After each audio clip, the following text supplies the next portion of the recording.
Alamin, assalatu wassalamu ala asyrafil anbiya'i wal mursalin wa ala alihi wa sahbihi ajma'in. Yang terhormat Prof. Dr. Tu Wirawan SH, yang terhormat Dr. Zainuri SH.MH, yang terhormat Dr. Muhammad Zainuddin SH, SHI MHUM, serta rekan-rekan panitia penyelenggara ujian sidang tesis program pasca sarjana ini. Baik Prof, mungkin Prof belum terlalu kenal saya. Nama saya Guru Setiaji Ubaidillah, Prof. Biasa dipanggil Ubaid. Saya mahasiswa dari jurusan Hukum Program Pasca Sarjana angkatan tahun 2018-2019.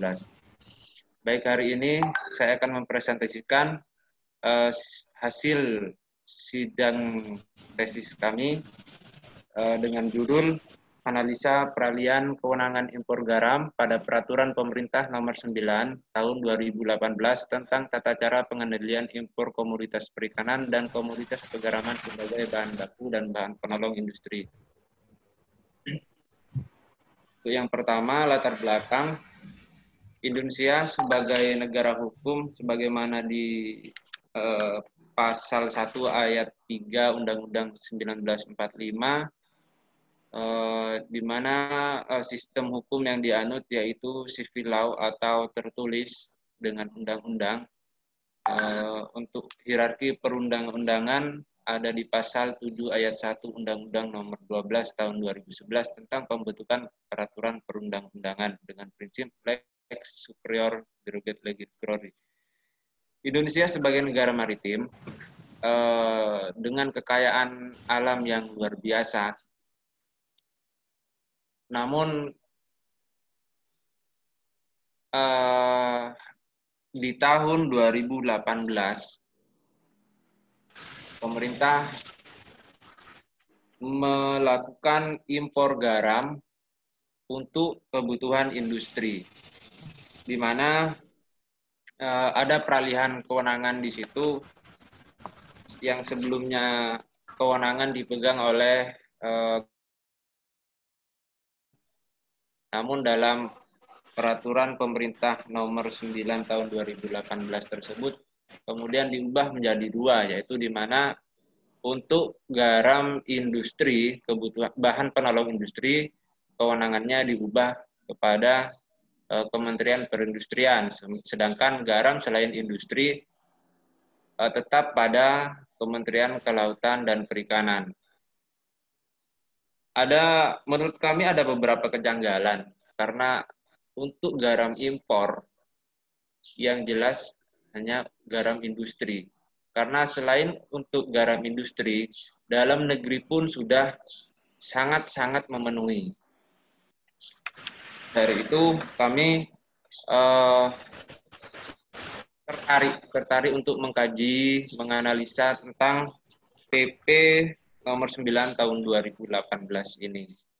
Terlebih-lebih saat ada insinkronisasi antara Kementerian Kelautan Perikanan dan Kementerian Perindustrian, di mana pada waktu itu KKP merekomendasikan sekitar 2,17 ton untuk garam impor industri, sedangkan Kementerian Perindustrian ingin 3,7 juta ton.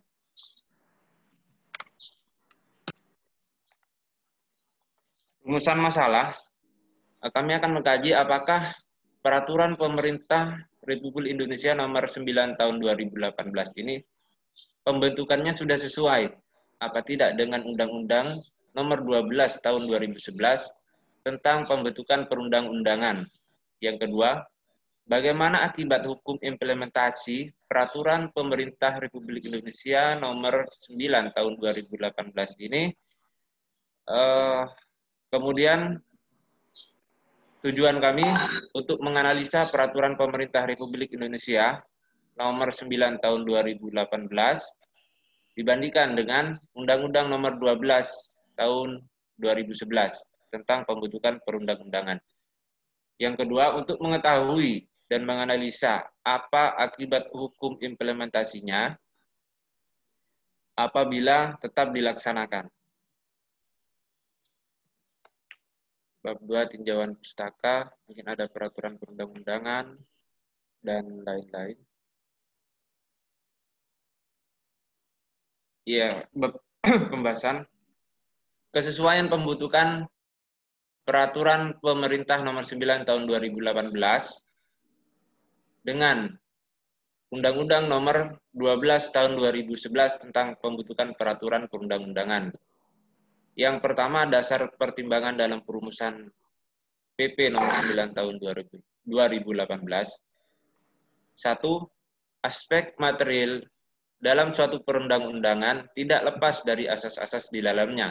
Norma-norma hukum itu berjenjang-jenjang dan berlapis-lapis dalam suatu hierarki tata susunan sampai pada suatu norma yang tidak dapat ditelusuri lebih lanjut dan bersifat hipotesis dan fiktif, yaitu norma dasar. Yang ketiga, berdasarkan hal tersebut, maka norma yang lebih rendah tingkatannya tidak boleh bertentangan dengan norma yang lebih tinggi tingkatannya.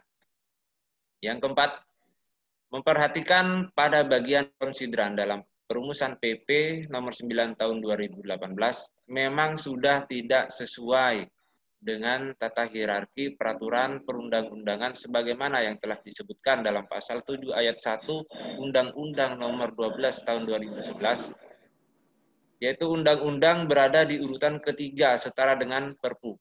Yang kelima, setelah mengetahui kedudukan undang-undang dalam tata hierarki pembentukan perundang-undangan, maka selanjutnya adalah mengetahui dan menelaah dasar filosofis, yuridis, dan sosiologis. Landasan filosofi dirumuskannya PP nomor 9 tahun 2018 dapat ditemukan dalam bagian kesatuan penjelasan PP nomor 9 tahun 2018. Di dalamnya dikatakan bahwa dalam rangka menjamin perlindungan dan pemberdayaan nelayan, pembudidaya ikan, dan petambak garam, sekaligus menjamin ketersediaan dan penyaluran sumber daya alam untuk industri dalam negeri, perlu dilakukan pengendalian impor komoditas perikanan dan komoditas pegaraman sebagai bahan baku dan bahan penolong industri. Yang ketujuh, fenomena sosial dan hukum di tahun 2018 yang menimbulkan akibat hukum, yakni strategi pemerintah dalam adanya urgensi dalam ketahanan pangan Indonesia di bidang pegaraman.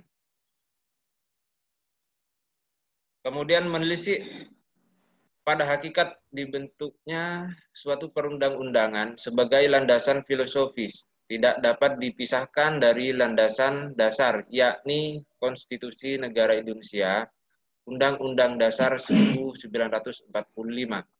Lahirnya PP nomor 9 tahun 2018 tentang tata cara pengendalian impor komoditas perikanan dan komoditas pegaraman sebagai bahan baku dan bahan penolong industri yang telah dituliskan dalam konsideran PP nomor 9 tahun 2018 tersebut yang justru tidak mengandung unsur filosofis, di mana makna filosofis diartikan sebagai pertimbangan atau alasan yang menggambarkan bahwa peraturan yang dibentuk mempertimbangkan pandangan hidup, kesadaran, dan cita hukum yang meliputi suasana kebatinan serta falsafah bangsa Indonesia yang bersumber dari Pancasila dan pembukaan Undang-Undang Dasar Negara Republik Indonesia tahun 1945.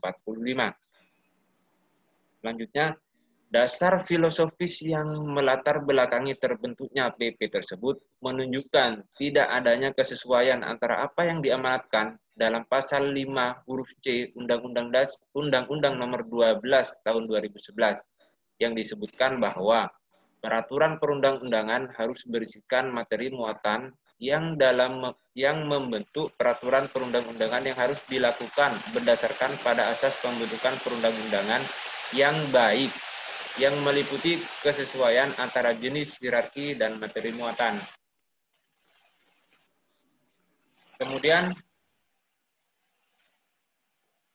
insinkronisasi hukum pemisahan kewenangan dalam PP nomor 9 tahun 2018. Mohon maaf Pak, mau tutup itu hujan.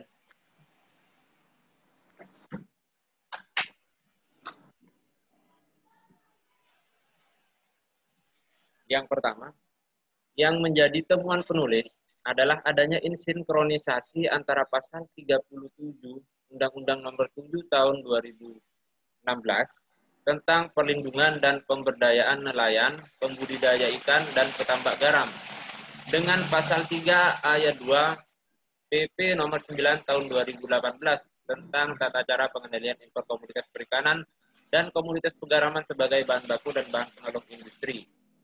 Yang kedua, kewenangan yang dimiliki baik oleh Kementerian Perindustrian maupun Kementerian Kelautan dan Perikanan, bahwasanya lembaga ini ada yang mendapatkan kewenangannya dari undang-undang dan ada pula yang mendapatkan kewenangannya dari Undang-Undang Dasar. Kedudukan pada setiap lembaga pemerintahan ini dilihat berdasarkan pembentukan kedudukannya, yakni Undang-Undang Dasar 1945. Selain itu, terdapat banyak institusi atau organ, baik sebelum atau setelah perubahan Undang-Undang Dasar 1945 yang menjalankan fungsi negara tetapi tidak disebutkan dalam Undang-Undang Dasar 1945, baik secara ekspresif, verbis maupun tidak. Institusi atau organ ini lahir atau dibentuk baik berdasarkan undang-undang, peraturan pemerintah maupun peraturan presiden. Sama halnya dengan Kementerian Negara yang merupakan lembaga negara yang dibentuk bukan berdasarkan undang-undang dasar atau konstitusi. Pemisahan kewenangan yang terjadi dengan dilahirkannya PP nomor 9 tahun 2018 justru telah keluar dari apa yang diamanatkan oleh pasal 8 tentang fungsi Kementerian Undang-Undang nomor 39 tahun 2018 tentang Kementerian Negara. Sebagaimana menurut teori kewenangan, bahwasanya kewenangan adalah apa yang disebut kekuasaan formal, kekuasaan yang berasal dari kekuasaan yang diberikan oleh undang-undang. Secara teoritis, kewenangan yang bersumber dari peraturan perundang-undangan diperoleh melalui 3 cara, yaitu atribusi, delegasi, dan mandat. Seperti halnya kementerian sebagai lembaga negara yang ada karena amanat undang-undang. Kewenangan yang tidak lagi diberikan kepada Kementerian Kelautan dan Perikanan sebagaimana dalam pasal 37 Undang-Undang Nomor 7 Tahun 2016 tentang perlindungan dan pemberdayaan nelayan, pembudidaya ikan, dan petambak garam, seharusnya menurut teori kewenangan dipisahkan terlebih dahulu di dalam undang-undang sebelumnya, bukan langsung dipisah dalam peraturan pemerintah. Karena pemisahan kewenangan ini berkaitan dengan kekuasaan, di mana sudah jelas antara kedua kementerian ini memiliki kedudukan yang sama dalam undang-undang dan yang membedakan adalah tugas dan fungsinya. Namun kedua kementerian ini memiliki keterkaitan dalam hal impor komoditas perikanan dan komoditas pegaraman digunakan sebagai bahan baku dan bahan penolong industri. Untuk bab 4, akibat hukum implementasinya. Yang pertama, diskriminasi petambak garam sebagai akibat hukum dari implementasi PP nomor 9 tahun 2018. Kegagalan ini semakin dirasakan bagi masyarakat Indonesia, khususnya para petambak garam, yakni pada tahun 2018, di mana pemerintah melakukan mengesahkan kebijakan impor garam. Dengan hadirnya strategi kebijakan yang seperti ini, maka akan sangat berdampak keras terhadap banyak nasib petambak garam dan akan berdampak dalam jangka panjang bagi kondisi perekonomian nasional jika hanya bertumpu pada kegiatan impor tanpa memaksimalkan kekayaan alam Indonesia. Dalam mengembangkan usaha pertanian, perkebunan, perikanan, pegaraman, dan agroindustri sebagai bagian usaha untuk mencapai swasembada pangan dan garam akan amat membahayakan kelangsungan hidup sebagai bangsa karena mengakibatkan ketergantungan pada luar negeri yang sangat besar dan akan sangat mengancam ketahanan nasional itu sendiri. Belum lagi dampak sosial sebagai akibat jatuhnya usaha di sektor perikanan, pegaraman, pertanian, dan perkebunan yang membuat para petani nelayan pembudidaya ikan dan petambak garam tidak mempunyai harapan lagi untuk hidup di desanya. Akibatnya mereka bisa saja pergi ke kota dan membanjiri kota, sementara kehidupan di kota sudah semakin berat dan banyak pengangguran. Dampak yuridis dari implementasi PP nomor 9 tahun 2018. Pemisahan kewenangan antara Kementerian Perindustrian dengan Kementerian Kelautan dan Perikanan nampak terlihat tatkala pemerintah membentuk PP nomor 9 tahun 2018 ini.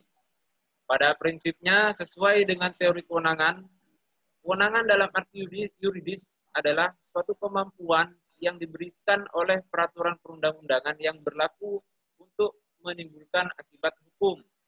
Maka oleh sebab itu dampak yuridis dirasakan dengan telah disahkannya peraturan pemerintah ini. Alhasil terbitnya PP nomor 9 tahun 2018 ini dalam pengimplementasiannya justru menimbulkan polemik yang nantinya berdampak pada aspek hukum. Dampak yuridis yang dimaksud adalah segala akibat yang terjadi dari segala implementasi dari PP nomor 9 tahun 2018 tersebut, di mana hal ini akan berakibat pada fenomena hukum baru. Terkait masalah kewenangan kementerian yang berhak melaksanakan impor garam tersebut, seharusnya setiap kewenangan pemerintah diisyaratkan harus bertumpu kepada keberwenangan yang sah.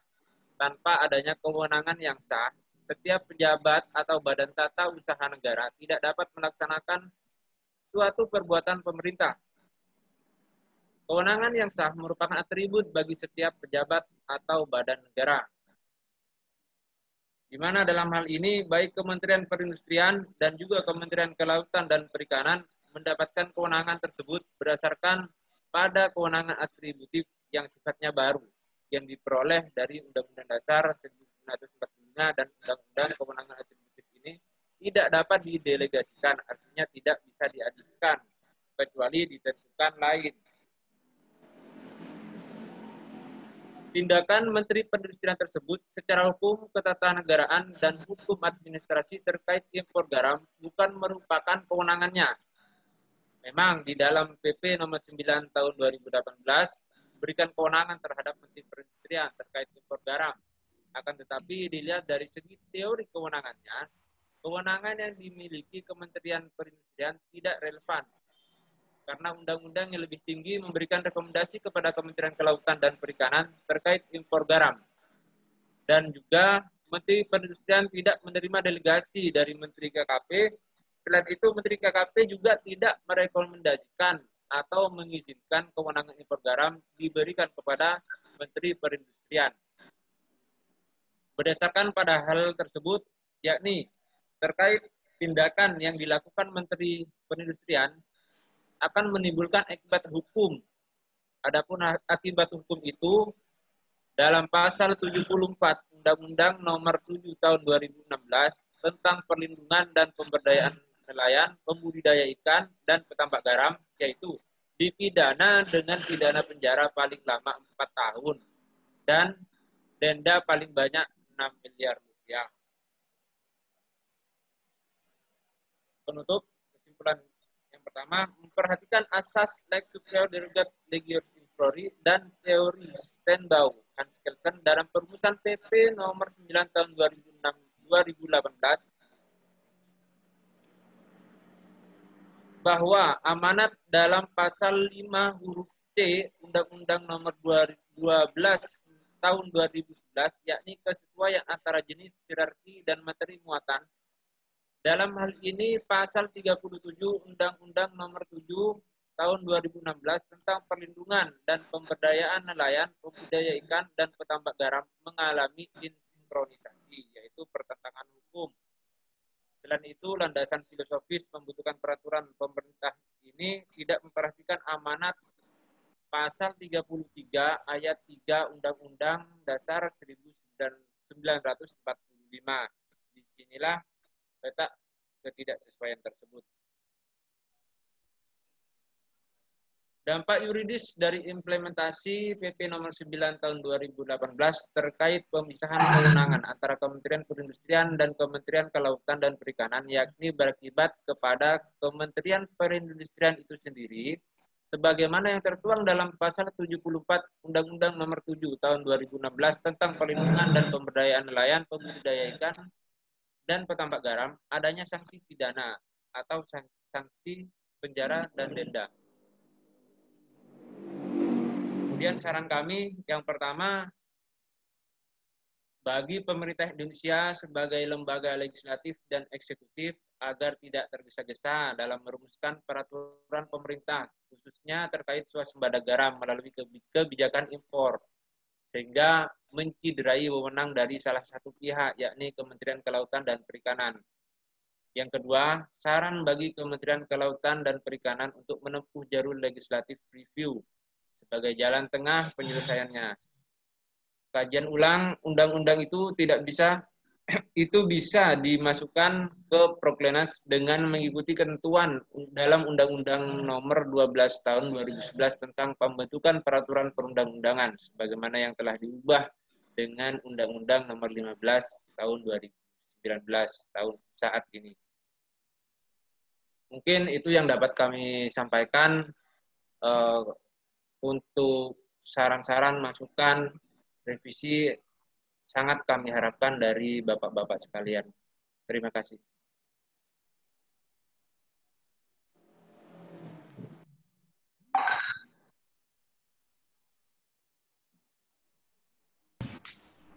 Ya oke, terima kasih Saudara Guru ya telah mempresentasikan pokok-pokok pikiran sekaligus hasil analisisnya di dalam naskah tesis ini ya.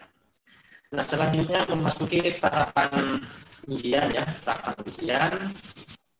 Tolong Saudara Guru ya perhatikan apa yang disampaikan para penguji, apakah itu berbentuk pertanyaan, saran maupun permintaan klarifikasi. Silakan semuanya diperhatikan baik-baik dan disiapkan juga alat perekam maupun kertas dan pulpennya ya untuk mencatat apa yang ditanyakan oleh para penguji. Baik, Pak. Nah, ya. Selanjutnya pertama saya berikan kesempatan kepada yang terhormat Bapak Profesor Dr. Irawan SH. Silakan, Prof. Terima kasih. Assalamualaikum warahmatullahi wabarakatuh. Waalaikumsalam warahmatullahi wabarakatuh. Saya bertanya, waktunya ujian itu berapa jam, Pak Jainuri? Waktunya ujian ini sesuai dengan koordinator yang ada di pasca ini 2 jam, Prof. Jam berapa? Berapa jam? 2 jam, Prof. Oh iya, sama. 2 jam. Terima kasih. Ya. Tapi saya tidak sampai lama sekarang ini, karena pertama saya lihat tulisannya lumayan baik, penerapan teorinya juga lumayan baik. Cuman saya ingin tanya, S1-nya sarjana apa ini? Sarjana teknik sipil, Prof. Ya, Teknik sipil. tanya, di ilmu hukum itu jarang menggunakan judul yang menggunakan analisa peralihan kewenangan. Karena di dalam ilmu hukum, teori analisa kewenangan itu nggak ada. Ya. Tapi nggak masalah, ada join antara teknik sipil sama SH. Tapi saya sarankan, Anda baru mengerti hukum kalau Anda juga mempunyai sarjana SH, sarjana hukum. Anda tidak cukup dengan S2 hukum ini lalu mengatakan ahli hukum, nggak bisa. Karena ada nilai-nilai, di samping nilai-nilai faktual, nilai spiritual, nanti Anda juga nggak begitu meyakinkan diri dalam kancah perdebatan ilmu hukum. Karena ilmu hukum tidak bisa diambil atasnya aja, harus mulai dasar ilmu hukum. Nah ini pada umumnya, ini cerita saja ya, pada waktu saya di Untak, itu yang tidak memiliki SH, saya anjurkan untuk ambil SH.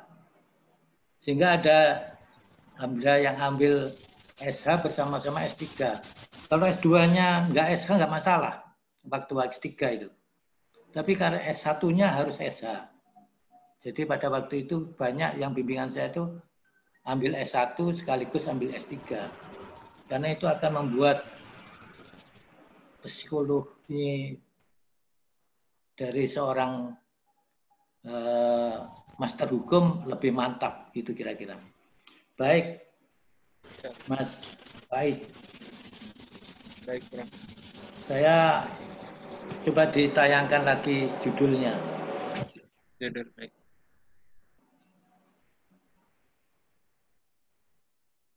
Ya.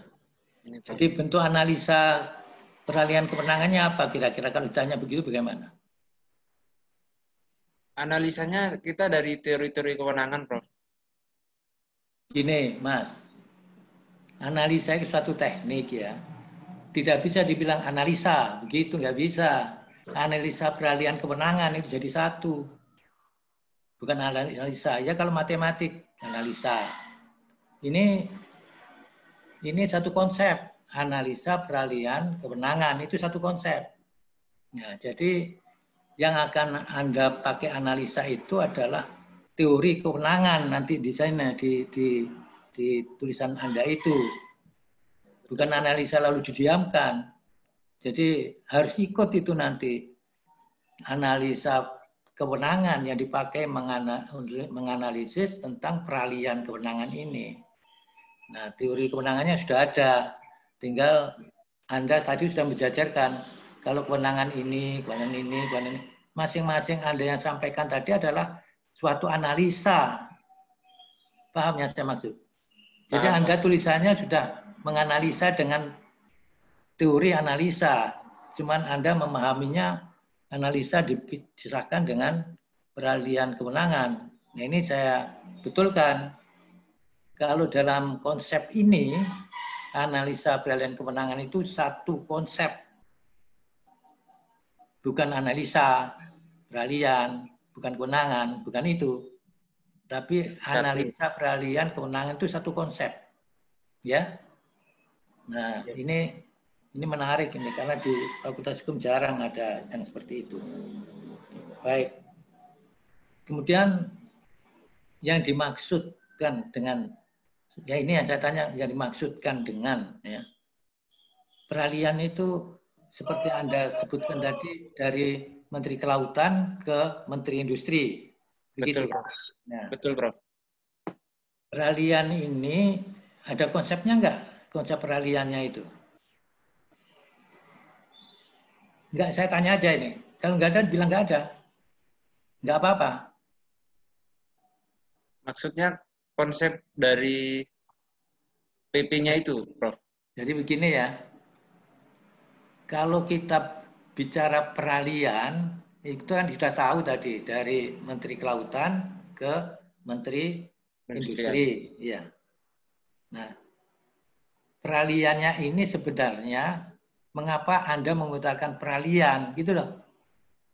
Mengapa tidak diganti, ditambah, dikurangi, begitu. Ini kan bukan peralihan sebetulnya, kan hanya sebagian yang dialihkan. Saya ulang ya.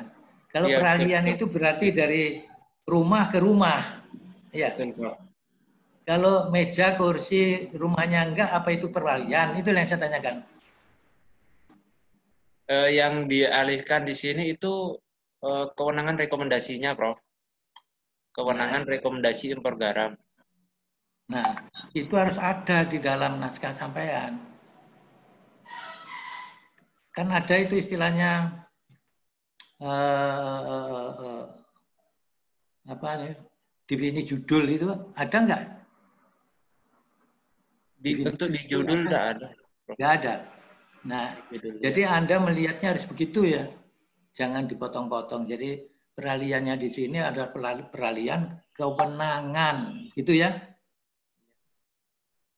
Kalau ditanya peralihan aja, nggak ada. Yang ada itu peralihan kewenangan dalam tulisan saya, gitu ya. Ini satu masukan cara sarjana hukum, bukan cara teknik sipil. Iya, Prof. Saya lanjutkan. Sekarang rumusan masalahnya ditampilkan.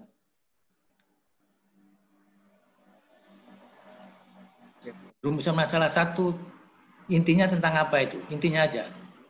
Intinya yang pertama ini kesesuaian antara PP tersebut nomor 9 tahun 2018 dengan Undang-Undang nomor 12 tahun 2011. Nah, itu aku Mana ada tata hierarki di sana, ya, Prof. iya.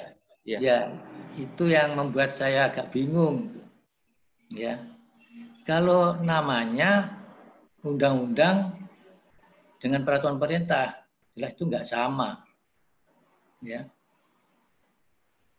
Tentu saja tidak bisa sesuai, memang tidak sama. Yang tidak sama apanya? Memang itu satu undang-undang itu tentang teknik pembuatan peraturan perundang-undangan, ini peraturan pemerintah. Ya, tidak sesuainya di mana? Pertanyaan saya, tidak sesuainya di mana? Di mana jawaban? Kalau di Undang-Undang nomor 2012 tahun 2011 itu kan ada tata hierarki, Prof. Ya. Jadi di mana PP sama undang-undang itu PP tidak boleh nyalip sama undang-undang.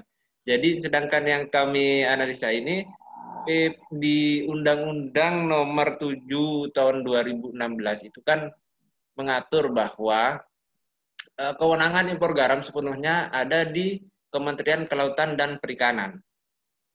Namun kemudian tahun 2018 muncul PP ini nomor 9 tahun 2018 yang mengacu juga di sana dari Undang-Undang nomor 7 2016 tersebut. Namun dipecah di sini, Prof. Yang pertama itu untuk kewenangan rekomendasi impor garam yang khusus industri Saya malah bingung itu jawabannya Anda itu. Ini dikaitkan dengan Undang-Undang nomor 12 tahun 2011 tentang pembentukan peraturan undang-undangan. Betul, Prof. Di mana itu tidak sesuainya? Memang nggak sesuai itu PP sama undang-undang nggak sesuai itu. Apanya yang nggak sesuai itu? Sebutkan. Poinnya. Substansinya. Ya, betul, Prof. Substansi yang mana? Nggak ada undang-undang ini, undang-undang pembentukan perundang-undangan itu hierarkinya habis undang-undang PP. Ya kan betul sudah. Pembentukannya, Prof. Maaf, Prof. Pembentukan PP-nya, bukan PP-nya, Prof. Yang bentuk siapa PP itu? Pembentukannya siapa? Yang bentuk siapa? Presiden. Nah iya, di mana letak salahnya? Saya ngerti yang Anda maksud. Yang Anda maksud mungkin substansinya itu. Kalau fisiknya betul. Anda itu kalau mau membandingkan tidak sinkron itu antara Undang-Undang nomor berapa itu? 12 tentang 2011. Nomor 7, Undang-Undang nomor 7 2016 Ya, dengan PP-nya itu bisa dikatakan sinkron tidak sinkron. Tapi kalau dengan ini beda jauh. Itu sudah benar. Ya, kecuali tidak ada undang-undangnya, terbitlah peraturan pemerintahnya itu yang salah. Ini undang-undangnya ada. Undang-Undang nomor 7 tahun 2016. Nah, Anda akan melihatnya itu bukan dari Undang-Undang nomor 12 tahun 2011 tentang pembentukan peraturan perundang-undangan. Tapi dengan undang-undang di atasnya. Itu yang benar. Nggak sambung kalau yang di bawah itu. Kalau substansinya mungkin Anda bisa tahu. Misalnya di dalam aturan, dalam pasal dalam Undang-Undang nomor 12 tahun 2011 ini, ada substansi yang mengatakan bahwa peraturan pemerintah, peraturan yang di bawah tidak boleh bertentangan dengan peraturan di atasnya. Iya kan? Nah, peraturan di atasnya PP itu apa? Ya Undang-Undang nomor 7 tahun 2016. Itu harus dianalisisnya di situ. Bingung? Ya mungkin di kalimat rumusan masalah, Prof ya. Ya, makanya dibenarkan kalau memang rumusannya masalah yang nggak benar. Ya, saya paham. Anda itu mengatakan ini ada hierarki. Ya, hierarkinya itu dari undang-undang ke PP. Nah, tapi undang-undangnya yang dipakai bukan undang nomor 12. Ya, Betul, Prof. nggak ada Pembahasannya yang dipakai nanti, Prof ya. ya salah di situ. Jadi nggak ada sangkut pautnya dengan Undang Nomor 12 tahun 2011 ini. Yang ada sangkutnya adalah Undang-Undang Nomor 7 tahun 2016. Gitu. Nah, sekarang PP yang begitu itu menurut Anda membingungkan. Karena ada satu PP, dua menteri yang menangani. Nah, cari ada satu PP, dua menteri yang lain enggak yang menangani. Jadi maksud saya, ini kan satu PP yang nangani Menteri Perindustrian dan Menteri Kelautan, ya kan? Betul, nah, Prof. Kalau Anda mau menyalahkan, cari yang lain. Apakah pakai internet kan bisa nanti? Cari yang lain. Apakah ada satu PP yang diatur, yang mengatur tentang dua menteri ada enggak? Gitu. Ya. Bingung? Jadi catatan, Prof. Nah, jadi kalau itu yang disalahkan, maka yang terjadi, yang dianalisis, misalnya sudah ada satu PP, dua menteri, misalnya. Jadi nggak salah itu. Ya bilang nggak salah, tapi ini merugikan petani, begitu. Jadi substansinya bukan PP-nya, begitu loh. Anda ini yang dikupaskan substansinya sebetulnya. Iya, betul, Prof. Bukan lembaganya. Nah, substansi itu kan ada di pasal. Nah, bandingkan pasal. Analisisnya sudah benar tadi. Ya. Betul, Prof. Nah, sekarang mana yang lebih berat? Permasalahan nomor 2 ini ya. Akibat hukum implementasi Peraturan Pemerintah Republik Indonesia nomor 9 tahun 18, ini akibat hukum ya. Akibat hukum, Prof. Apa dampak? Bukan, akibat hukumnya, Prof. Bentar. Bukan dampak dari petani, dampak bagi petani garam yang akan Anda analisis. Bukan, Prof. Jadi Akibat memang hukumnya. akibat hukum. Nah, Betul, sekarang Prof. saya tanya, apa akibat hukumnya? Ada hukuman pidana dan denda di sana, Prof. Seperti di pembahasan yang tadi saya jelaskan. Itu bukan akibat hukum peralihan, itu memang bunyinya hukumnya. Ini kan hubungannya dengan yang di atas. Akibat hukum peralihannya apa? Nah, itu yang harus ada. Kalau itu dampak, yang saya katakan dampak dari undang-undang ini, ya, memiliki akibat yang berdasarkan yang diatur oleh hukum pidana. Tapi dampak materi itu bukan akibat hukum. Akibat hukumnya adalah kaitannya dengan apa? Akibatnya dengan peralihannya ini. Karena peralihan akibatnya adalah, akibat hukumnya adalah ini. Banyak aturan yang tumpang tindih, misalnya. Aturan di bawahnya tumpang tindih. Artinya akibat hukum. Ya. Jadi akibat hukum itu adalah bentuknya ya hukum. Yang Anda tulis akibat hukumnya apa? Kalau yang kami tulis di sini,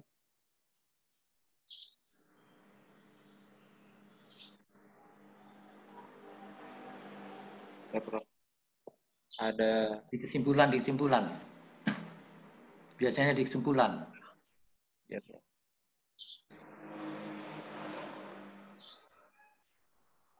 Ini, Prof. Apa akibat hukumnya?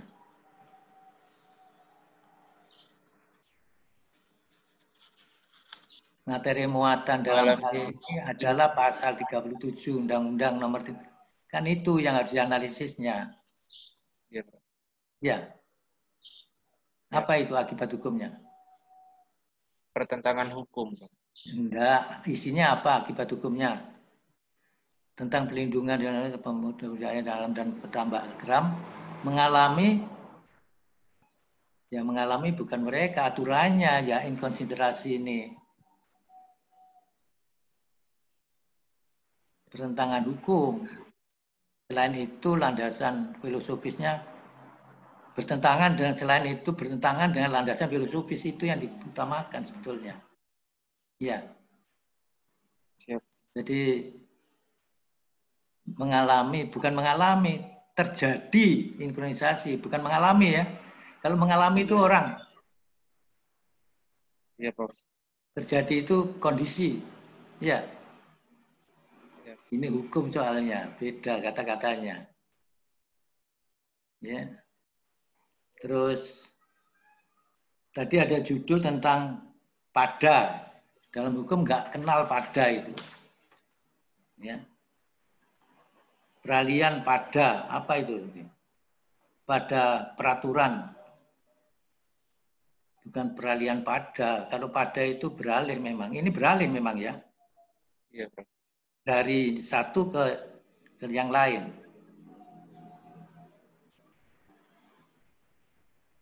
Untuk garam industrinya, Prof, yang beralih. Oh, kalau ini mestinya berdasar atas peralihan kewenangan impor garam berdasar atas peraturan pemerintah nomor bukan pada. Siap. Pada itu di dinding. Digantungkan di mana? Di dinding. Berdasar atas, Prof, ya. Ya, berdasar atas. Itu kalimat yang menurut saya pas. Karena pada itu pada apa? Pada itu kepada apa? Pada letak. Pada dinding. Nah, itu ya. Kalau Siap, dasar Prof. itu di bawah. Ngerti maksud saya? Siap, kami ubah, Prof. Ya, jadi kalau pada itu di dinding, nggak di bawah. Padahal ini yang dimaksud dasarnya kan. Nah, itu kalimat hukum. Di teknik sipil nggak jadi perhatian itu. Terus. Baik, kita lanjutkan. Itu permasalahannya ya. Jadi permasalahannya nanti pembimbing doanya Pak Zainuri ya. Betul, Prof. Ya, nanti ditolong itu Pak. Jadi yang mohon maaf tadi sudah ditulis belum? Jadi Sudah. mengenai masalah yang pertama itu jangan dikaitkan dengan Undang-Undang Nomor 12. Itu substansi. Sebetulnya dalam analisisnya tidak itu. Analisisnya berkaitan dengan Undang-Undang Nomor 7. Itu sudah betul. Undang-Undang Nomor 7 tahun berapa tadi? 2016. 2016. Analisnya betul, tapi permasalahannya memasangnya salah. Memasangnya didasarkan pada Undang-Undang Nomor 12 tentang pembentukan peraturan undang-undang tahun 2011. Nah, tidak itu. Kalau itu nggak ada sambungnya.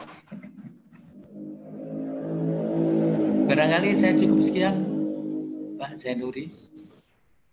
Mudah-mudahan dengan yang singkat itu bisa. Oh ya, ada satu. Kontrol lagi tulisannya banyak yang salah ketik. Ya, Prof. Ya. Siap. Mestinya itu nggak boleh dimajukan masih balat yang salah ketik itu. Kalau salah ketik itu hanya dibenarkan ya maksimal 7. Punya sampai banyak itu yang salah ketik. Prof. Ya. Siap.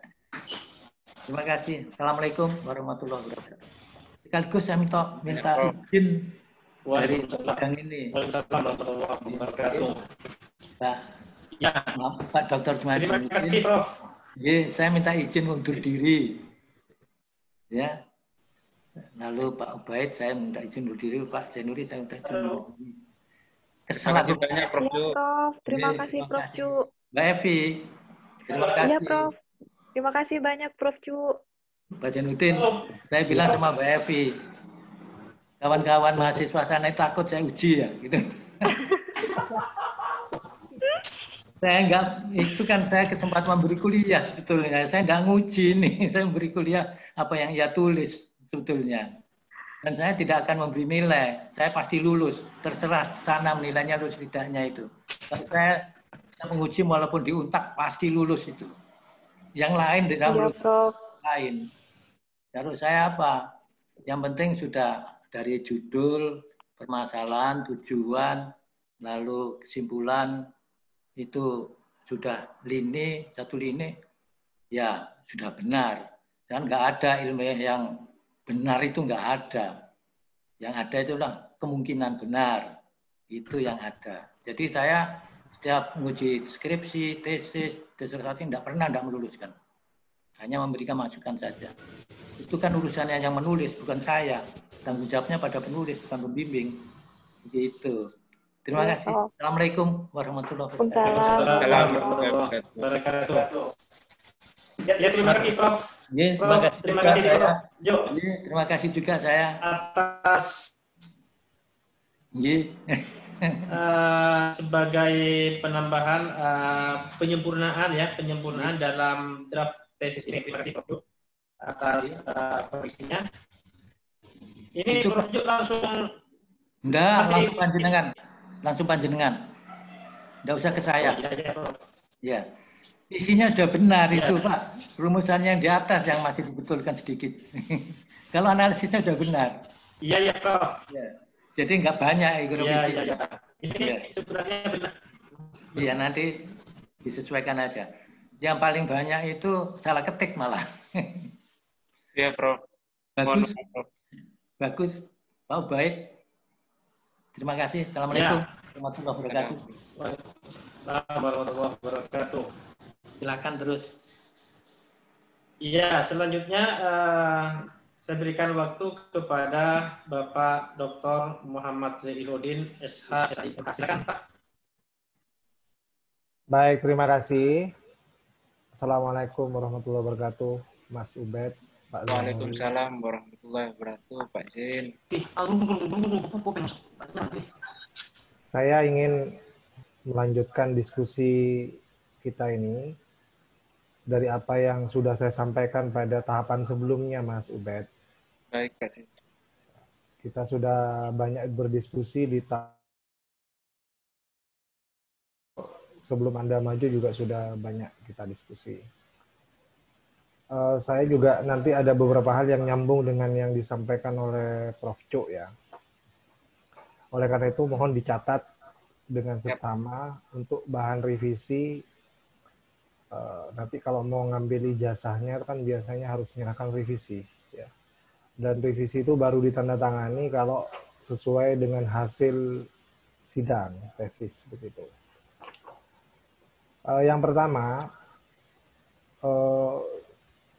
saya memang dari segi judulnya ini sudah pernah berdiskusi dengan Mas Ubed ya.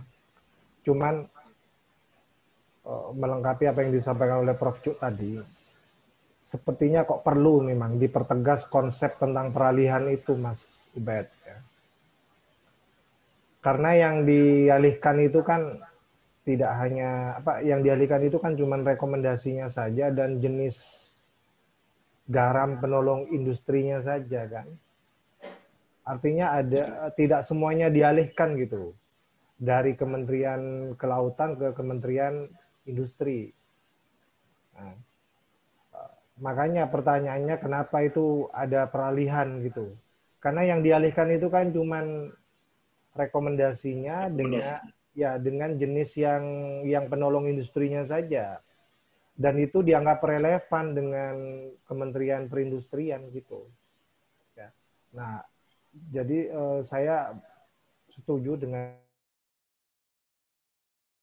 konsep peralihan dalam tesis ini harus diperjelas. Yang dialihkan itu hal apa saja gitu. Ya kan? Karena tidak semuanya dialihkan gitu. ada yang memang tetap menjadi kewenangan dari Kementerian Kelautan. Jadi betul apa yang katanya Prof. Cuk, harus diperjelas kalau tetap menggunakan istilah peralihan. Ya. Kalau tetap menggunakan istilah peralihan, yang dialihkan itu bidang apa saja, gitu. Karena memang tidak semuanya dialihkan kewenangannya ke Kementerian Perindustrian. Itu yang pertama. Tapi sebelum masuk yang kedua, mungkin sampean ada tanggapan, silakan. Tidak ada Pak Sin, memang lebih baik sepertinya. Baik. Kemudian yang kedua, kita masuk ke permasalahan. Sampean ingat enggak, saya beberapa kali berbicara tentang pengujian PP itu sesuai dengan undang-undang apa gitu. Di tahapan sebelumnya saya sudah bilang kan,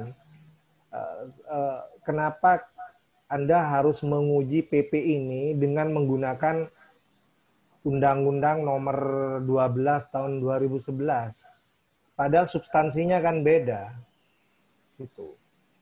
Jadi PP nomor 9 tahun 2018 itu isinya itu berbeda sama sekali dengan Undang-Undang nomor 12 tahun 2011 yang tentang tata urutan peraturan perundang-undangan gitu. Nah, mestinya betul katanya Prof. Cuk tadi, kalau ingin menguji itu sesuai atau tidak isinya, substansinya, itu dengan Undang-Undang Nomor 7 tahun 2016. Karena PP itu turunannya gitu. PP itu melaksanakan Undang-Undang Nomor 7 tahun 2016. Nah, apakah sesuai isinya, substansinya, itu yang menurut saya yang harus diuji. Jadi relevansinya lebih banyak gitu. Relevansinya lebih banyak. Sementara kalau Anda mau menghubungkan dengan Undang-Undang Nomor 12 tahun 2011, itu hanya sebatas menguji apakah proses pembentukannya sudah benar atau enggak. Kalau itu yang dimaksud, itu benar, relevan gitu. Tapi kalau menguji substansi isinya, saya kira memang lebih relevan ke Undang-Undang Nomor 7 tahun 2016. Gitu. Karena isinya sama gitu. Nah, makanya Mas Ubed, kalau berbicara pertentangan hukum, ya, itu harus sama isinya. Ngerti maksud saya? Jadi kalau Anda mau mengatakan ini bertentangan atau tidak, itu harus sama isinya. Kalau berbeda isinya, ya itu menurut saya bukan pertentangan hukum kalau menurut saya. Jadi disebut terjadi pertentangan hukum, konflik norma, itu kalau mengatur hal yang sama. Kalau mengatur hal yang sama. Gitu. Tapi kalau tidak mengatur hal yang sama, saya kira itu kurang relevan gitu. Disebut ini bertentangan, ini terjadi konflik norma gitu. Kalau dari segi isinya maksud saya. Silakan ditanggapi. Saya tadi mengulang-ulang yang saya sampaikan pada persidangan sebelumnya, pada tahap sebelumnya. Hari ini kok sama pikirannya dengan saya. Silakan ditanggapi. Kalau mohon maaf ini Pak, untuk yang di sebelumnya, di catatan saya di rumusan masalah kok belum ada Pak Sin. Mungkin saya saja yang kelewat nyatat mungkin gitu Pak Sin. Cuma masukan ini sangat berharga.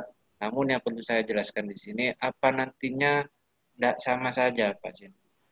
Saya membandingkan juga PP nomor 9 tahun 2018 dengan Undang-Undang 7 2016. Nanti kan pembahasannya sama. Ketemunya tidak sinkronnya itu di kewenangan rekomendasinya. Jadi yang ke KKP, di PP-nya dibagi 2. Apa nanti enggak sama saja, Pak Sin. Karena kan yang jelas sudah menyalahi undang-undang. Maksudnya tidak mematuhi undang-undang di atasnya, dan itu juga nanti bertentangan dengan Undang-Undang Nomor 12 Tahun 2011. Akhirnya kan begitu juga, Pak Sin. Maksud saya seperti ini, Mas. Maksud saya seperti ini loh, Pak. Eh, ini yang dipermasalahkan kan kewenangannya kan. Peralihan kewenangan yang dari Kementerian Kelautan ke Kementerian Perindustrian kan. Betul. Nah, itu diatur dalam Undang-Undang Nomor 7 Tahun 2016 dan PP Nomor 9 Tahun 2018 gitu loh. Betul. Ya kan? Itu bertentangan. Kalau itu bertentangan, iya gitu. Yang di Undang-Undang Nomor 7 Tahun 2016 itu kewenangannya ada pada Kementerian Kelautan, tetapi di PP itu beralih sebagiannya ke Kementerian Perindustrian. Jadi matching kalau sampean menguji PP nomor 9 tahun 2016 dengan menggunakan Undang-Undang nomor 7 tahun 2016. Karena itu mengatur hal yang sama. Mengatur hal yang sama tentang kewenangan. Kewenangan mengimpor gitu loh. Mengimpor garam. Gitu. Nah, sampean boleh tetap menggunakan Undang-Undang nomor 12 tahun 2011, tapi dalam hal menganalisis tentang itunya, proses pembentukan PP-nya gitu loh. Ya. Iya.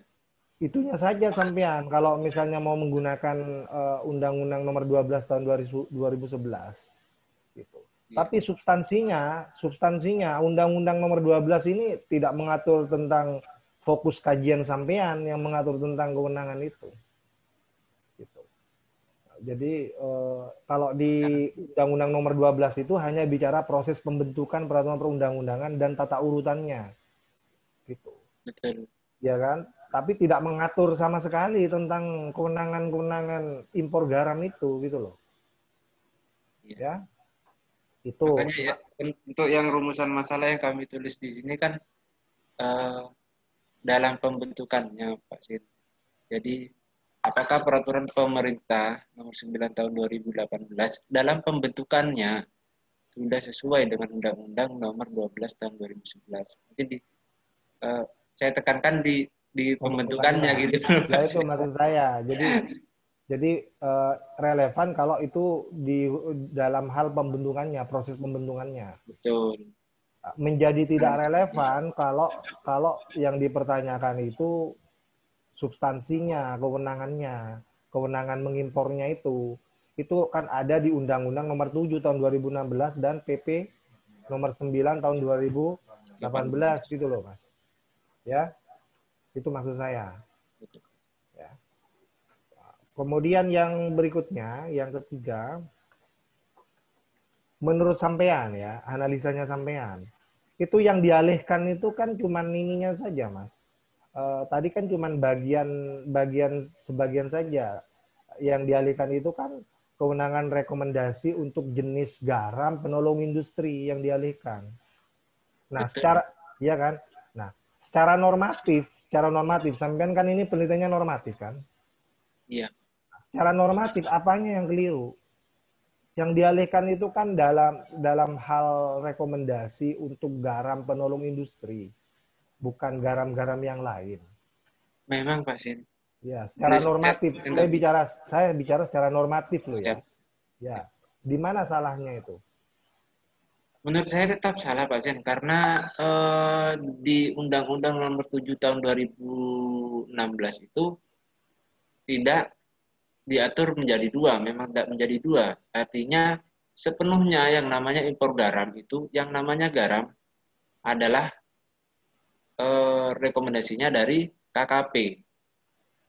Seharusnya memang kalau memang mau diubah di PP ini, harusnya ada revisi Undang-Undang Nomor 7 tahun 2016 dulu menurut kami.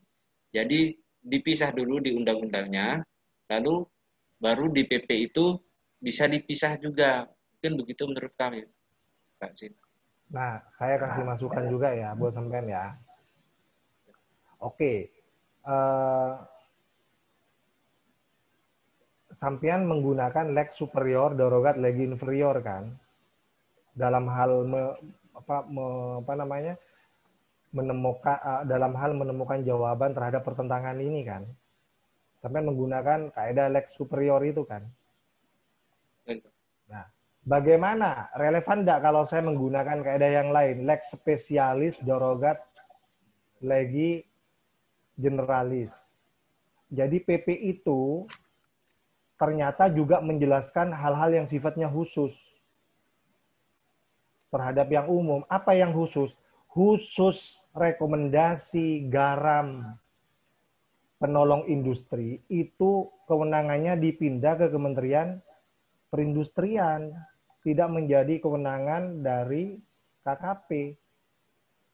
Kalau misalnya saya menggunakan lex spesialis derogat legi generalis, itu bisa enggak? Artinya apa? PP ini menjelaskan secara khusus juga. Ya, secara khusus.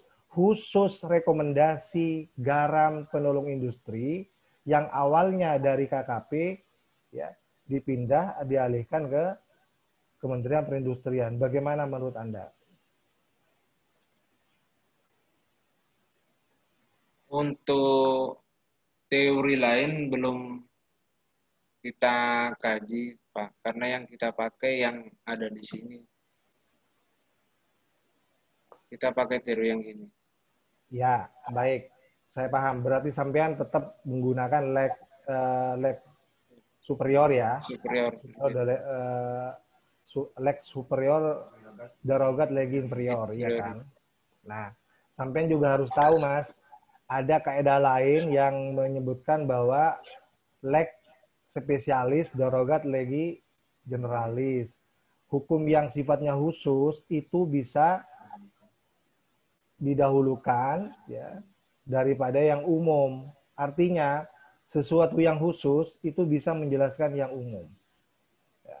Nah, itu sekedar tambahan, barangkali bisa dipertimbangkan. Ya. Makanya katanya Prof. Cuk tadi, kaidah-kaidah seperti itu hanya dipelajari di bangku S1 Hukum. Ya, di bangku S1 Hukum. Jadi saya kasih tambahan ada kaidah-kaidah lain yang mungkin dianggap relevan. Ya. Tapi sekali lagi, ini bidangnya Pak Zainuri, memang bidang HTN kan, Hukum Tata Negara, bukan bidang saya. Ya. Barangkali nanti ada sumbangan pemikiran dari Pak Zainuri. Kemudian yang berikutnya, Mas, dicatat yang tadi ya. Ya, Pak. Ya, jadi mohon dicatat kemungkinan digunakan kaidah lex spesialis derogat legi generalis itu. Itu memungkinkan enggak? Ya, silakan nanti didiskusikan dengan pembimbingnya. Kemudian berikutnya, apa yang disampaikan oleh Prof. Cuk tadi. Ya. Jadi kalau berbicara akibat hukum peralihannya, itu secara normatif itu apa gitu. Secara normatif, misalnya terjadi tumpang tindih kewenangan misalnya. Ya kan? Nah, itu harus dijelaskan. Jadi sampean jangan bicara yang empiris-empiris, misalnya akibat hukum implementasi ini misalnya mengalami kerugian dan lain-lain gitu-gitu. Itu yang dimaksud akibat hukum itu akibat hukum yang secara normatif. Secara normatif. Kalau ini diimplementasikan berakibat hukum apa secara normatif gitu. Mungkin kalau misalnya di sini sudah dijelaskan masalah sanksi pidana misalnya, mungkin perlu disebutkan yang lain-lain. Nah, seperti Prof. Cuk tadi misalnya kewenangannya menjadi tumpang tindih misalnya. Ya. Secara normatif artinya ada dua lembaga yang kewenangannya tumpang tindih misalnya. Ini contoh ya. Contoh menjelaskan akibat hukum secara normatif. Akibat peralihan itu. Nah, silakan ditanggapi menurut sampean bagaimana? Kita untuk akibat hukum yang lain kami kaji lagi pasti. Ada apa saja nanti. Insya Allah setelah kami kaji secepatnya saya akan menemui lagi. Ya baik. Yang terakhir. Saya senang sampean sudah bisa mengakomodir kemasukan-masukan kami dari sejak tahapan-tahapan sebelumnya ya. Iya, Pak. Ya, Lupa tidak saya tampilkan tadi, Pak. ya, sampean sudah berhasil mengakomodir masukan-masukan itu sehingga bisa memperkaya isi dari penelitian tesis ini ya. Memang akibat peralihan ini memang itu bukan hanya berdampak secara normatif, bukan hanya berakibat hukum secara normatif ya, tapi dampaknya secara empiris memang berdasarkan data yang sampean perlihatkan kemarin itu memang terlihat jelas itu. Ada penurunan gitu ya, ada penurunan. Makanya saya setuju bahwa itu ada permasalahan memang di situ, baik secara normatif sampai kemudian berdampak secara empiris. Tapi fokus sampean ke normatif loh, Mas. Jangan lari ke empiris ya. Iya, pasti. Dan pembuktiannya juga harus normatif. Harus lebih kuat normatifnya maksud saya. Untuk membuktikan ini benar-benar bermasalah itu. Benar-benar itu pembuktiannya harus lebih kuat ke arah normatifnya begitu. Ya. Makanya data-data normatifnya juga harus kuat ya. Saya senang sampean ini menggunakan teori kemenangan ya. Itu baik sekali. Bahkan saya akui bahkan kadang-kadang yang sampean ini lebih baik daripada bimbingan saya loh, Mas. Ada bimbingan saya itu menggunakan teori tapi nggak digunakan di analisisnya itu. Jadi hanya sekedar dikutip di bagian tinjauan pustaka teori itu, tapi tidak digunakan dalam analisisnya itu. Sampean berhasil menggunakan teori kemenangan itu dengan baik. Terima kasih banyak, Pak Sin. Nah, itu poin yang menurut saya penting yang perlu saya apresiasi ya. Sampean berhasil menggunakan teori-teori ya. Teorinya Hankerson, teori kemenangan ya. Itu berhasil digunakan dengan baik menganalisis permasalahan. Saya kira itu catatan, koreksi, kemudian masukan dari saya. Mungkin ada hal-hal yang lain yang nanti akan disampaikan oleh Pak Zainuri. Mungkin Anda akan semakin bisa memperbaikinya, merevisinya dengan lebih baik begitu. Terima kasih. Saya kembalikan kepada Dr. Zainuri. Terima kasih banyak, Pak Sin. Oke, terima kasih Bapak Dr. Zainuddin, SHIM HUM, atas masukan dan sekaligus mengujinya pada kesempatan ini ya. Oke, jadi semuanya sudah memberikan masukan dan ada beberapa pertanyaan baik dari Prof. Juk maupun dari Pak Dr. Zainuddin ya. Namun saudara guru, itu kan sebenarnya di dalam pembahasan itu sudah dianalisis ya mengenai pasal-pasalnya. Sudah ada kan ya? Sudah, Pak. Sudah ada, cuman tadi memang saudara untuk menyampaikan pada saat diuji itu memang belum disampaikan lagi. Padahal kan ada tabel kan sebagaimana arahan saya kemarin. Itu sebenarnya diperkuat di dalam tabel itu. Pasal-pasal manakah yang bermasalah, yang tidak sinkron ya antara PP-nya dengan undang-undangnya. Itu sudah ada sebenarnya itu. Terus ini Pak tadi tidak nyampe ke sini tadi. Makanya sejak awal saya sampaikan perlu dibantu dengan adanya tabulasi tabel untuk mempermudah pembaca maupun penguji. Artinya apa saja yang menjadi permasalahan, tapi itu sudah representatif saya kira ya. Cuman yang belum disampaikan pada saat diskusi tadi gitu. Saya siapkan di slide lain tapi lupa kelewat. Ya, makanya karena saudara lupa, saya yang mengingatkan di sini itu, biar diingat dan juga ya mohon maaf juga para penguji mungkin ya bisa menyimak juga di situ ada. Mohon maaf Pak Zainur. Nah tadi sebagaimana masukan-masukan yang banyak, baik dari penguji pertama maupun kedua, itu sebenarnya sejak awal, cuman Anda tahu sejak awal kan sudah saya sampaikan juga bahwa yang dijadikan permasalahan itu antara PP dengan undang-undang itu sebenarnya bukan masalah fisiknya saja, tapi memang substansinya ya, yang memang lebih penting substansinya. Jadi di dalam penulisan ini coba nanti tetap diarahkan mengenai pembentukan ini baik dari sisi fisiknya ataupun juga isinya. Ini sama-sama penting. Ini sama-sama penting supaya di dalam peralihan kewenangan itu benar-benar sesuai dengan koridor hukum dalam hal ini hierarki peraturan perundang-undangan beserta pembentukannya seperti apa. Itu perlu nanti ya direvisi nanti. Artinya kedua-duanya ini sebenarnya harus terakomodir bagaimana pembentukannya dan juga bagaimana isi dari peraturan yang ada itu, sehingga antara peraturan yang di bawah dengan yang di atas itu tidak, itu nanti yang perlu direvisi oleh saudara Guru ya. Ya, Pak. Lalu bisa dengar saya masih ya? Kurang jelas sebenarnya Pak Zainuri. Halo? Putus-putus Pak Zainuri. Kurang jelas ya? Putus-putus ya? Ya ini saya juga mengalami gangguan juga yang di saya ini. Kerusuk ini. Terus ini. Tapi poin-poinnya sudah Ya, itu, saya tangkap. Poin-poinnya sudah kami tangkap. Ya.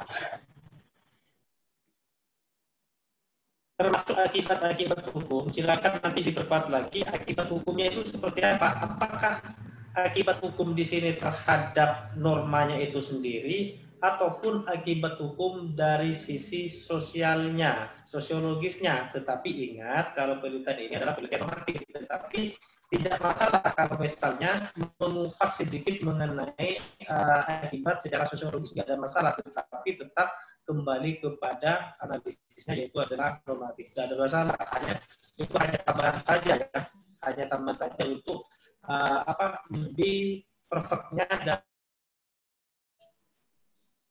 Dan ini tadi disampaikan oleh beberapa penguji juga mengenai masalah peraturan lex specialis derogat legi generalis, lex posteriori derogat legi inferiori, itu sebenarnya mengacu kepada peraturan-peraturan yang sama, tetapi juga derajatnya itu harus sama. Itu nanti silakan saudara guru nanti ya memperkuat lagi. Ini karena saya baca di dalam pembahasan ini masih belum banyak dikupas ini.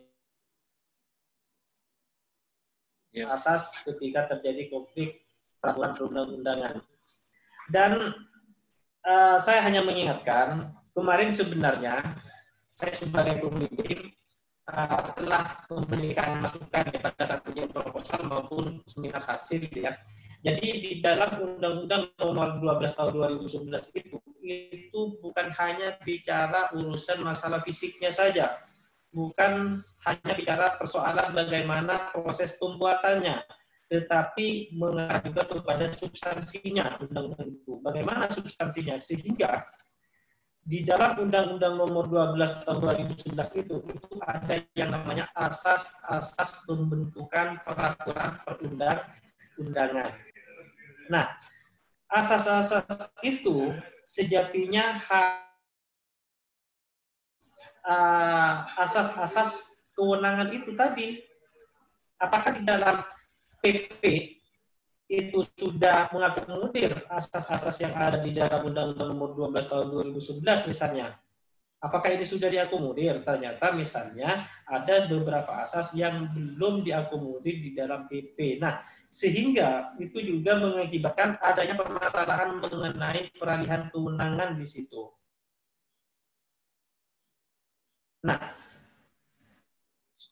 ini juga di dalam diskusi kemarin, kamu sebenarnya kan sudah mengidentifikasi bahwa di dalam PP itu ada dua lembaga yang boleh melakukan impor garam kan? Ada KKP, dan ada juga Kementerian Industri ya. Nah, dari adanya dua lembaga itu di dalam PP, apakah pembentukannya atau substansi dari PP itu sudah sesuai dengan undang-undangnya, atau ini yang menjadi permasalahan, atau ini yang melanggar? Nah, makanya di dalam kewenangan itu ada yang namanya delegasi, ada yang namanya atribusi, ada yang namanya apa? Atribusi, delegasi, dan mandat kan? Mandat. Mana yang digunakan dalam peralihan kewenangan ini? selama di dalam undang-undang itu tidak memberikan kewenangan, misalnya tidak perlu memberikan, bagaimana ketika PP itu ini kan menjadi persoalan juga kan mestinya kan. Ini menjadi persoalan. Artinya selama tidak ada delegasi dari undang-undang, apakah boleh ini di dalam PP-nya ini menambah lembaga yang impor garam itu bukan hanya KKP, ternyata industri. Nah sementara yang jelas yang banyak mengimpor garam ini mesti industri kan gitu kan.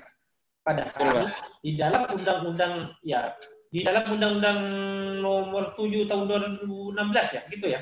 Betul, Pak. Ya, itu untuk impor garam itu harus ada rekomendasi dari KKP kan gitu ya. Betul.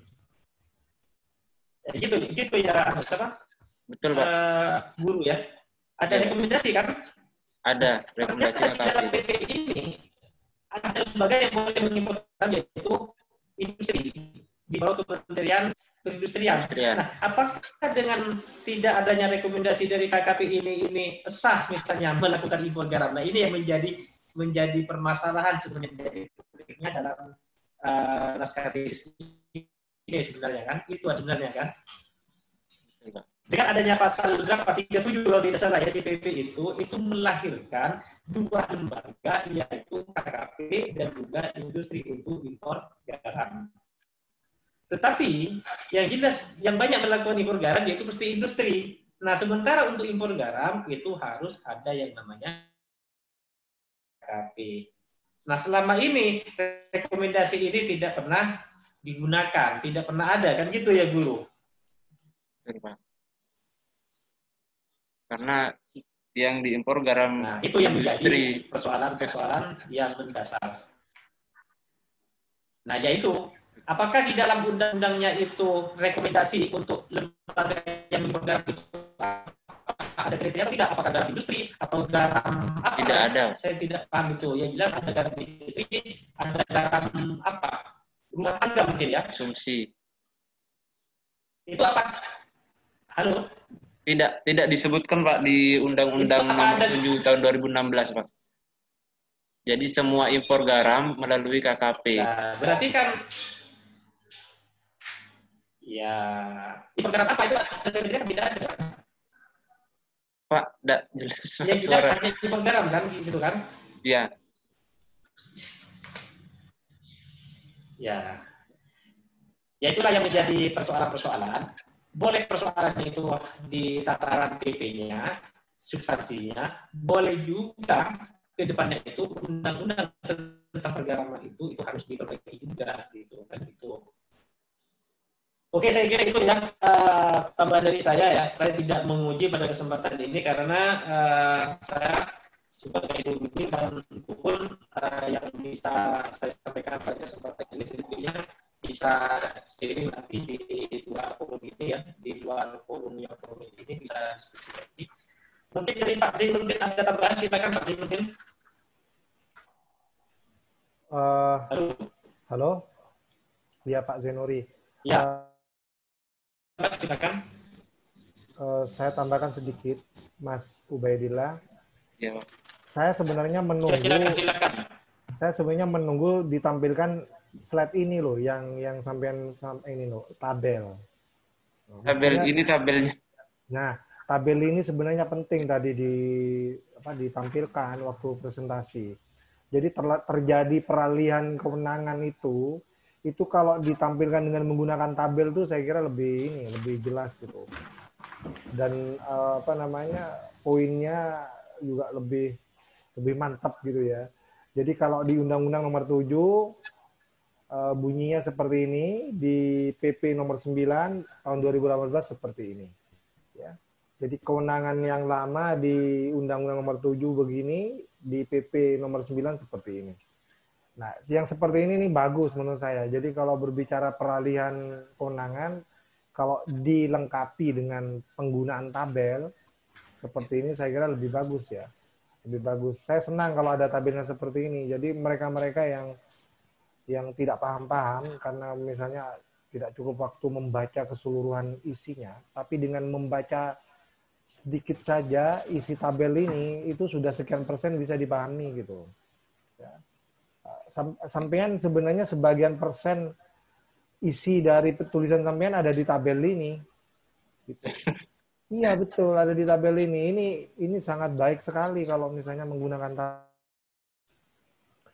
Nah, itu saja mungkin sekedar tambahan. Jadi saya minta tabel ini kan ada juga di ini kan di draft di naskah tesis. ada. Di naskah ada ya. Ada. Nah, jadi sangat baik kalau sampean menggunakan tabel seperti ini. Jadi ini poin nilainya sangat baik kalau misalnya sampai ada tabelnya ya, untuk memperjelas keseluruhan isinya dengan menggunakan tabel begitu.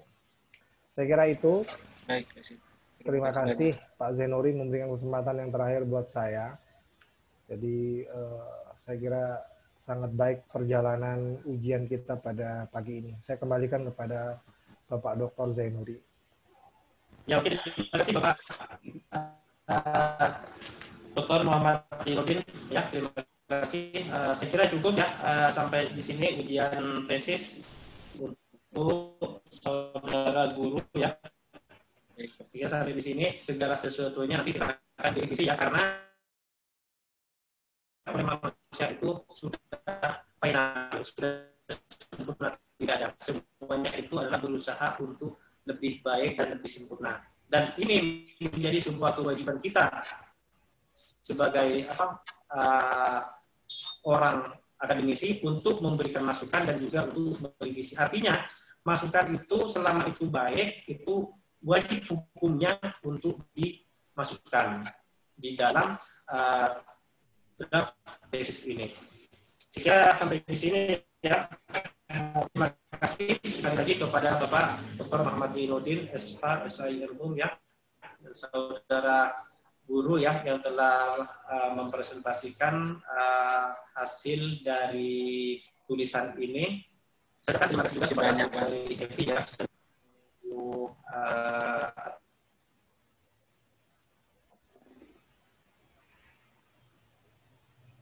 Segalanya, terima kasih. Saya juga tetap sama kepada saudara guru ya telah sampai di tahapan ujian tesis ini, dan ini menjadi sebuah hasil yang harus selalu diupdate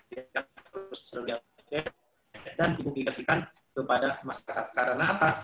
Sebuah hasil karya ini tanpa dipublikasikan itu namanya tidak kurang bermanfaat ya, kurang bermanfaat atau alias tidak bisa dibaca oleh siapapun, terutama kepada para pemangku pengambil kebijakan. Karena saya tahu dengan karya-karya dari perguruan tinggi itu tidak lain adalah untuk memberikan sumbangsi tujuan berbangsa dan bernegara, untuk kesejahteraan, untuk perdamaian dan lain sebagainya. Saya kira itu cukup sampai di sini. Saya akhiri. Assalamualaikum warahmatullahi wabarakatuh. Selanjutnya saya kembalikan lagi kepada saudari Devi ya.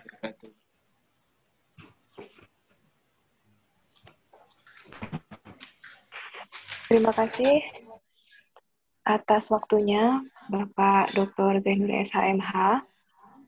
Alhamdulillah, setelah menempuh waktu kurang lebih 2 jam, akhirnya Saudara Guru Setiaji Ubaidillah selesai melaksanakan sidang akhir tesis dengan lancar, dan kami juga mengucapkan terima kasih banyak kepada Prof. Dr. Cuk Wirawan SH selaku penguji pertama, dan Bapak Dr. Zainuri SHMH sebagai penguji kedua, dan juga kepada Bapak Dr. Moh Zainuddin SH SHIM pun sebagai penguji ketiga. Akhir kata, saya tutup sidang akhir tesis pada hari ini. Terima kasih kepada semuanya. Assalamualaikum warahmatullahi wabarakatuh. Waalaikumsalam warahmatullahi wabarakatuh. Terima kasih banyak Pak Zainuri, Pak Zainuddin. Selamat Mas Ubed. Terima kasih Pak. Assalamualaikum warahmatullahi wabarakatuh. Waalaikumsalam warahmatullahi wabarakatuh.